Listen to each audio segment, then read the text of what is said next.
You're watching Newstainment Television. Hi, this is Alok. You're watching the News Statement Show. Jai Hind, Jai Maharashtra, and yes, God bless Bharat.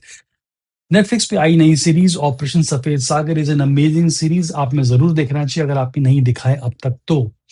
मेरे हिसाब से इस series के तीन बड़े takeaways हैं। सबसे पहले तो पाकिस्तान, जो शुरू से हमारा दुश्मन रहा है। 30 साल पहले जब कारगिल वॉर हुई थी तब भी हमारा दुश्मन था, और अब देखा हमने धुरंधर में हमारा दुश्मन रहेगा वो। तीसरा वो है अमेरिका, जो हमें लगता है हमारा दोस्त है, लेकिन कभी कभी उसने भी हमसे गद्दारी की थी, इस सीरीज में मालूम पड़ेगा।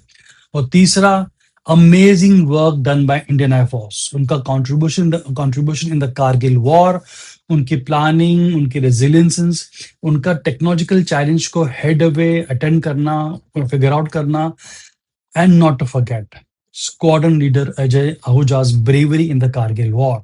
ऑपरेशन सफेद सागर हमें बड़े डिटेल में बताता है कि कारगिल वॉर कैसे हुई थी, किस तरह से पाकिस्तान ने, पाकिस्तान की आर्मी ने, पाकिस्तान की सरकार ने मिलीजुली भगत करके प्लान किया था। इंट्रूडर्स हमारे कारगिल हमारे साइड में अलग अलग पीक पे तैनात किए थे।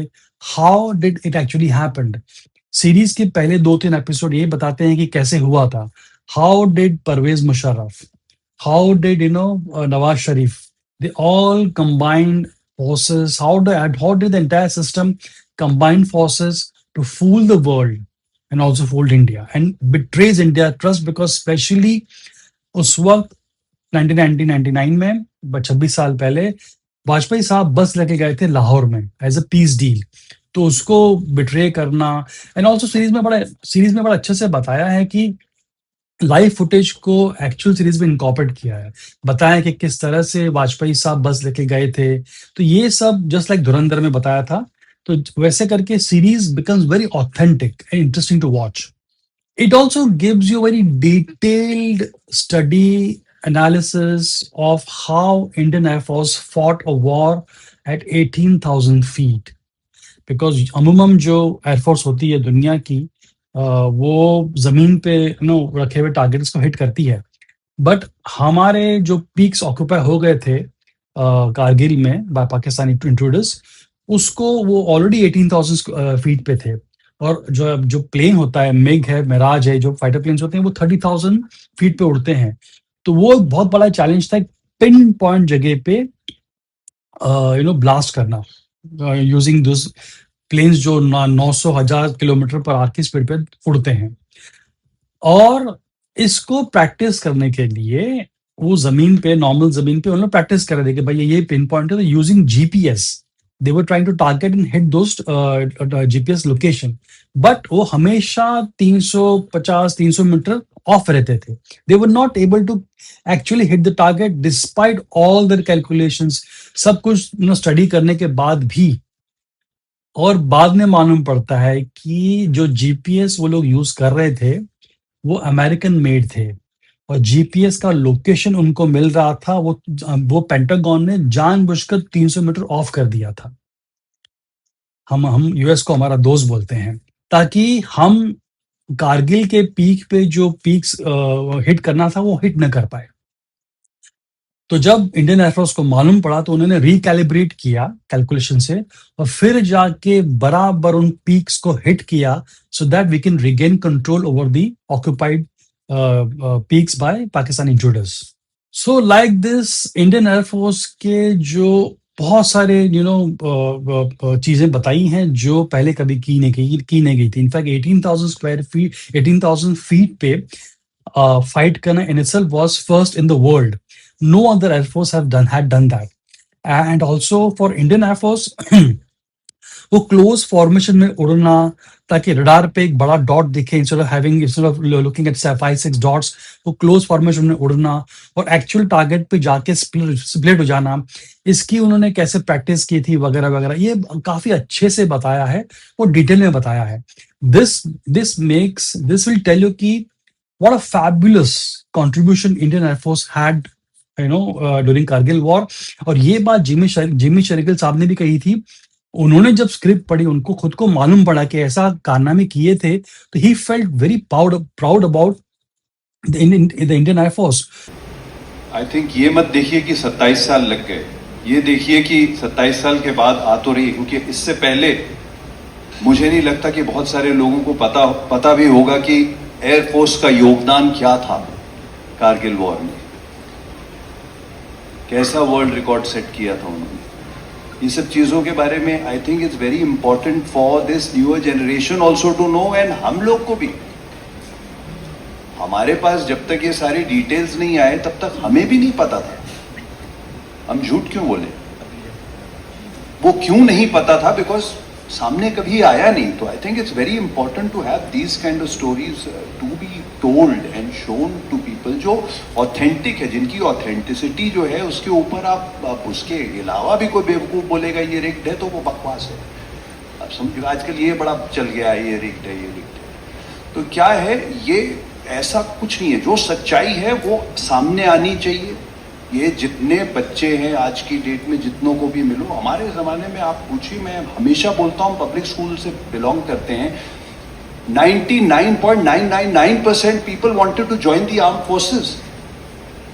अरे मेरे 90 समथिंग % थे, मैं कट ऑफ के अंदर नहीं आ पाया, क्योंकि हमने भी अप्लाई किया था कि हमें वो होगा, नहीं कर पाए, हम क्वालिफाई नहीं कर पाए। तो इतनी कंपटीशन थी। आज की डेट में तो मुझे लगता है कोई इंटरेस्टेड ही नहीं है, सबको फिल्में करनी है, सबको बस ये पकड़ा दिया गया है खाद के अंदर आपको, बस वो उसी के ऊपर बनाते रहिए, बस हर आदमी बस फिल्में ही बना रहा है।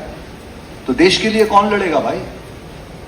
आप समझ रहे हो ना कि अपने अंदर ही लड़ते रहोगे।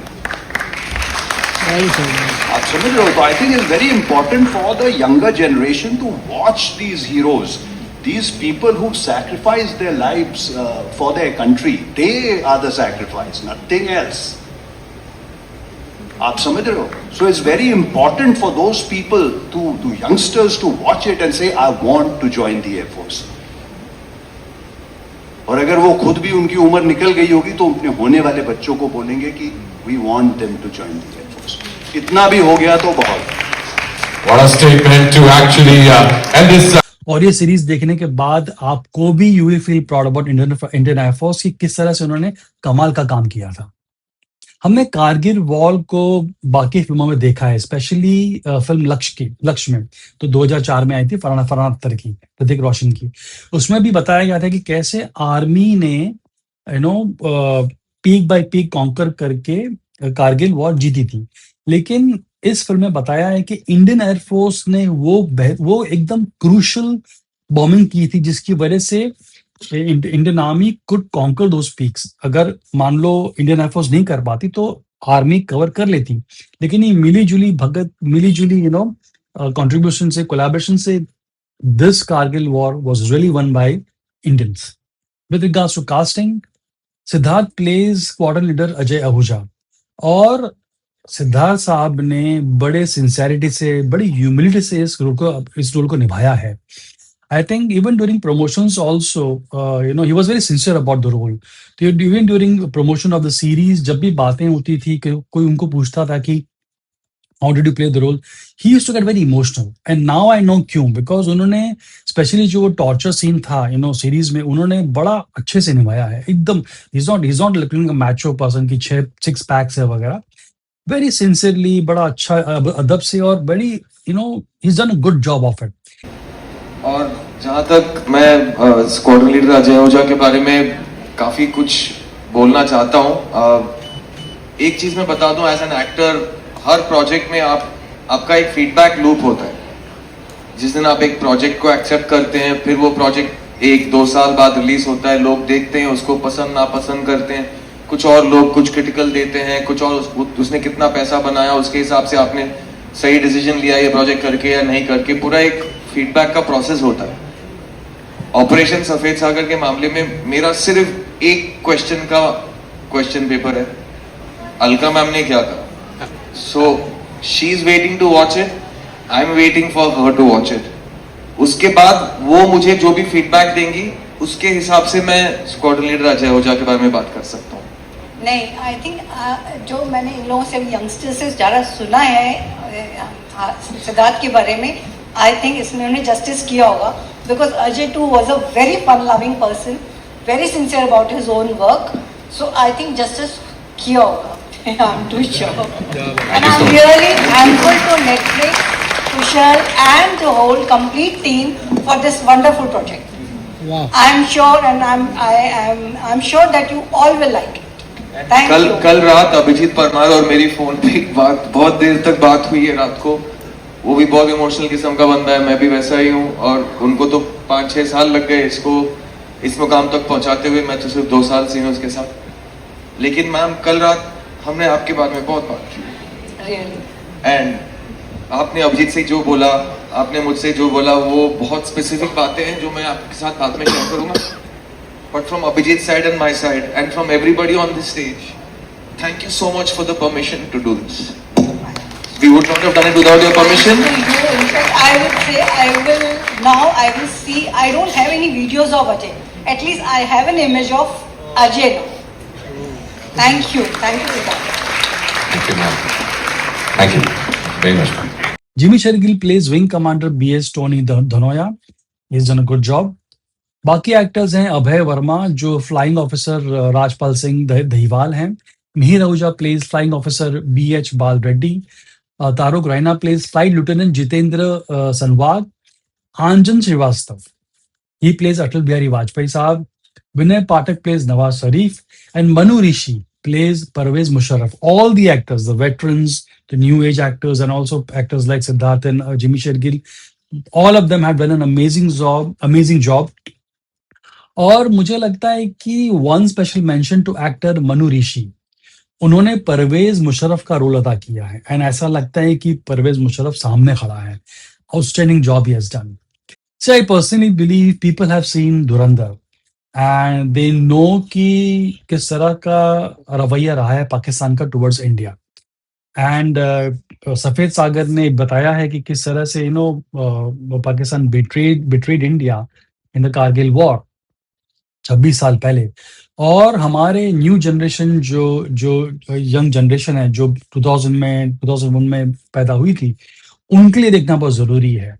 Because you have to understand कि why people certain section of the people you are hating Bollywood. Because Bollywood में कुछ लोग हैं जो अब तक पाकिस्तान को अच्छे इमेज में दिखाना चाहते हैं, अमन की आशा वगैरह वगैरह. उसको बॉलीवुड के उर्दू वुड भी बोलते हैं. तो नाउ वी नो कि why the hatred of the people is coming, कहाँ से आ रही है टुवर्ड्स बॉलीवुड, कि अपना एजेंडा अब तक चला रहे हैं. जबकि इट इज वेरी क्लियर कि पाकिस्तान ने हमारे साथ क्या क्या किया था. I think everybody has to watch this series national Netflix पे, operation Safed Sagar. Do watch it and let me know what you think about it. This is Alok. You're watching the News Statement Show. Jai Hind, Jai Maharashtra, and yes, God bless Bharat.